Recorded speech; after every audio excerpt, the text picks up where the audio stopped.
passamos para a arte urbana e falamos de grafite, nota-se que o grafite, na verdade, se formos pegar sua essência, ele vem lá da época da pré-história. Quando os homens primitivos faziam aquelas figuras nas cavernas, eles, de certa forma, estavam fazendo grafite. Porque o que é o grafite? É uma comunicação não verbal, feita por imagens que estão colocadas em paredes. Então, de lá da pré-história até os nossos dias, nós tivemos muitas representações que, de certa maneira, dialogam com o grafite que nós conhecemos hoje. Durante os anos 70, 80, o grafite aí foi muito marginalizado porque as pessoas confundiam com pichação. Veja bem, pichação não é uma linguagem artística, o grafite é.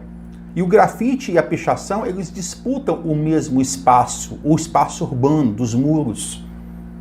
Então, um acaba respeitando o outro, no sentido de que cada qual tem o seu espaço. Nós já temos, por exemplo, imagens de grafitagem, digamos assim, já desde Roma também. E ela vem cada vez mais tomando os espaços públicos, ora com sentido político, ora com sentido estético, ora com sentido social. A grafitagem, ela acaba, de certa maneira, não só embelezando a paisagem, mas também suscitando ao espectador algumas dúvidas, alguns questionamentos.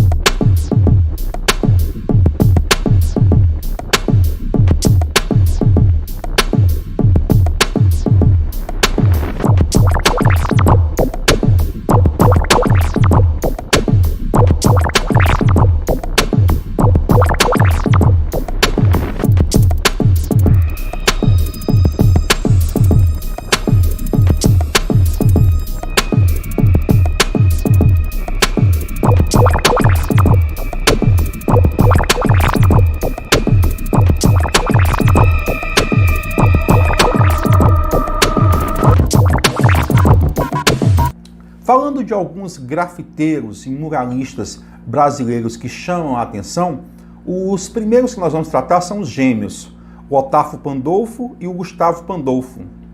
Neste prédio aqui já abandonado e todo lacrado, eles acabam por fazer uma representação tridimensional. Vejamos então, de um lado nós temos aqui um reizinho, e essa coroa, ela tem, se você observar, marcas de multinacionais que fazem exploração de petróleo e outros recursos naturais, como se estivesse sugando mesmo as riquezas do planeta, como se fosse uma água de coco. Do outro lado, nós temos aqui uma imagem bem característica deles, eles trabalham muito com imagens amarelas, o nariz inchado, os olhos puxados e finos, sobrancelhas marcantes e longas. Então você tem, por exemplo, a imagem, nós temos que cria essa ideia de tridimensionalidade. A mão parece entrar no prédio e sai lá do outro lado. A baladeira ou estilingue é uma pessoa de terno com os braços abertos. Nós temos a sombra ali projetada um pouco abaixo, onde ele está ali segurando uma pedra para ser lançada. Nessa outra, e são interessantes imagens assim, de painéis, quando você tem a presença de pessoas, que você tem a noção do tamanho, né? Então nós temos toda a lateral de um prédio onde foi feita uma pessoa, onde ela está sentada ali meio espremida, também com o mesmo tipo de design, uma camisa cobrindo parcialmente o rosto, deixando à mostra só uma parte do nariz, os olhos e as sobrancelhas. São os mesmos traços estéticos, braços longos, pernas longas, cabeça grande, cor amarela da pele. Esses traços são bem marcantes dos gêmeos. Nesta outra aqui, nós temos um traço de psicodelismo, em vários ângulos, marcado por cores sobrepostas e cores muitas vezes que reportam a noção de arco-íris. Nós temos aqui uma ideia de psicodelismo que não só parte do pano de fundo, mas também dos elementos que compõem a cena, como o violão, que tem um rosto próprio, que tem a boca do violão e o cachorro bota a cabeça na boca, como em cima do violão nós temos ali a presença de uma galinha, tem a cabeça de um pato saindo da parede. Há um rapaz do outro lado, como se saísse de uma representação teatral, segurando uma vareta com balões nas extremidades, que são rostos de pessoa, e ao fundo uma igreja, e que tem ao seu centro uma estrada amarela. Aqui na Segunda Avenida em Nova York, esta peça também cria uma noção de tridimensionalidade, porque esse rapper aqui bem, parece que está saindo da parede. Os dedos longos da mão, as pernas alongadas também. Então, o boné, toda essa concepção de rapper, o som ali, a tiracolo, bem dos anos 80, diga-se de passagem. Então, ele cria essa noção de interação e de tridimensionalidade no espaço.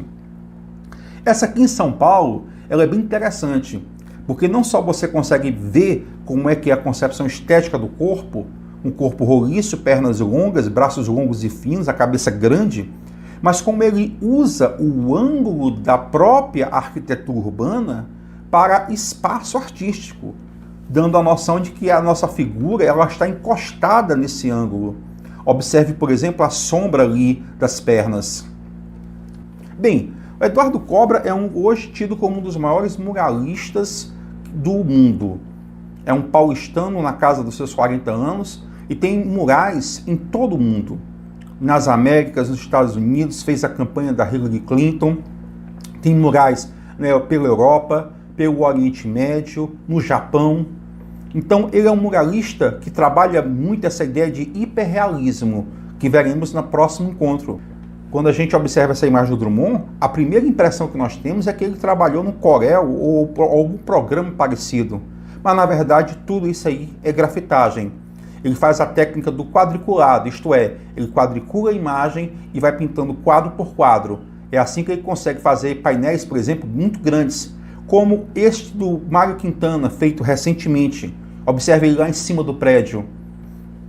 Então, quando ele faz a técnica da quadriculação, ele consegue, assim, criar uma imagem proporcional e consegue também fazer traços bem realistas. Esse hiperrealismo ele é aliado a um geometrismo colorido, um geometrismo abstrato, que lembra um pouco o concretismo que nós falamos já no início da nossa aula. Ao nosso lado esquerdo, nós temos um mural recentemente feito em Londres, onde ele faz uma belíssima homenagem ao John Lennon.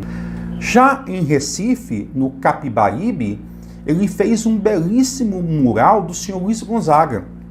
Observe, por exemplo, na imagem à direita, e você vai perceber que ele fez inicialmente o projeto do mural, e aí fez um recorte e botou em toda a lateral desse prédio. Então nós temos aqui um artista que ele consegue trazer um mural imenso, dentro de uma concepção hiperrealista e misturando também com traços do concretismo. Essa do Einstein ela é interessante porque ela é em cima de uma fotografia do Einstein. Só que aqui, perceba que ele faz uma brincadeira na plaquinha com a teoria da relatividade. Bota um coraçãozinho igual eu mais você ao quadrado, trabalhando bem essa questão da afetividade. Infelizmente, essa imagem ela foi pintada de um branco chapado. A pessoa que alugou o ponto não gostou e acabou, de certa forma, pintando o Einstein. No seu Instagram, o Cobra pega e coloca lá várias fotos do pessoal pintando de branco, né? E diz assim, adeus, Einstein. E depois ele acabou fazendo em outro lugar. O Ray Charles. O Ray Charles é um dos grandes nomes da música norte-americana em meados do século XX.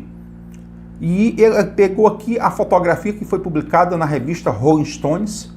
Você observa, por exemplo, que até a imagem borrada na lente do óculos, do teclado, ele consegue reproduzir com fidelidade. O esmalte dos dentes, o pelo da barbicha aqui, embaixo do lábio inferior, os cabelos brancos, crespos. Então ele consegue criar uma noção de relevo e de hiperrealismo muito forte. Banksy é um artista londrino muito polêmico. E a polêmica dele se dá não só por temas ousados, como também pela inovação de como ele trabalha a questão da arte em si. Nessa grafitagem dele, ele faz uma reflexão muito curiosa. Você tem que uma pessoa limpando as paredes de pinturas pré-históricas, como se isso fosse sujeira.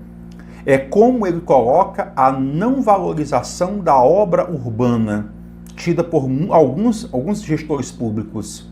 Em São Paulo, por exemplo, alguns anos atrás, vários painéis, várias grafitagens foram pintados de cinza. A Marisa Monte, inclusive, fez até uma música referência a isso. Acabaram tudo, pintaram tudo de cinza, só restou o muro, coberto de tinta fresca. Então, neste aspecto, a gente percebe que a música da Marisa Monte, com essa grafitagem do Bensky, mostra exatamente isso. Aqui nós temos uma obra polêmica. Ela foi leiloada, essa menina com balão, ela é famosa do Bensky, ela foi leiloada em 2018. Só que ela não estava acabada. Havia um picotador de imagens na moldura. Assim que foi batido o martelo, vendido, a imagem desceu até a metade e a obra foi picotada. O próprio leiloeiro não sabia o que fazer. E ele chegou até para a compradora da tela e disse: olha, eu peço desculpas pelo que aconteceu, eu não imaginaria que isso aconteceria. Se a senhora quiser, a compra pode ser cancelada sem nenhum problema. E ela percebeu, a compradora percebeu que ela estava diante de uma situação sui generis na história da arte. Nunca uma obra tinha sido concluída no ato de sua compra. Ela foi concluída no ato da compra. Ela, entendendo isso, ela disse: não, eu estou diante de um momento ímpar da história da arte. Isso nunca aconteceu, eu vou levar a peça sim. Aqui, polêmicas, como o Bensky ele sempre gosta de fazer. O londrino ele é muito frio por natureza nas suas relações humanas. E ao colocar, por exemplo, o policial, que já é uma figura que já denota mais aquela frieza, aquela austeridade, dois policiais se beijando num beijo homoafetivo, ele provoca toda essa polêmica diante da austeridade de costumes típica do inglês. Nesta outra aqui também, de um manifestante jogando um coquetel molotov, só que ao invés de jogar o coquetel molotov, ele joga de certa forma um buquê de flores. Quer dizer, ao pegar e me mascarar e colocar ali um coquetel molotov, eu já estou sendo subversivo. Aí eu tenho a subversão da subversão. Isto é, eu estou pegando e jogando um buquê de flores. Esta aqui, então, não tem nem o que falar. Pegando dois ícones da cultura norte-americana, o Mickey de um lado e o McDonald's do outro, aquela ideia de mundo feliz. Aí ele pegou esta foto de guerra, da guerra do Vietnã. A menina, ela sobreviveu, ela está correndo toda queimada. Observe o humor áspero, ácido. E de um lado, um pegando com a mão, outro pegando na outra mão, com aquele sorriso. Realmente é um humor muito ácido, que de certa forma está presente aqui, nesta representação do Cristo.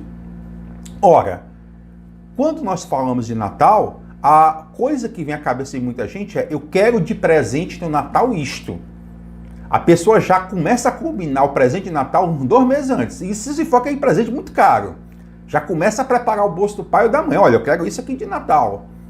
Então, o Natal ele é esvaziado no seu sentido de esperança, nascimento de uma esperança, para a ideia da compra de presentes. O Cristo foi crucificado de forma política e hoje é crucificado de forma econômica.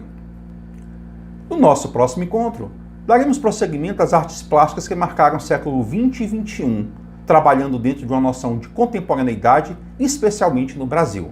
Um grande abraço e fiquem com Deus.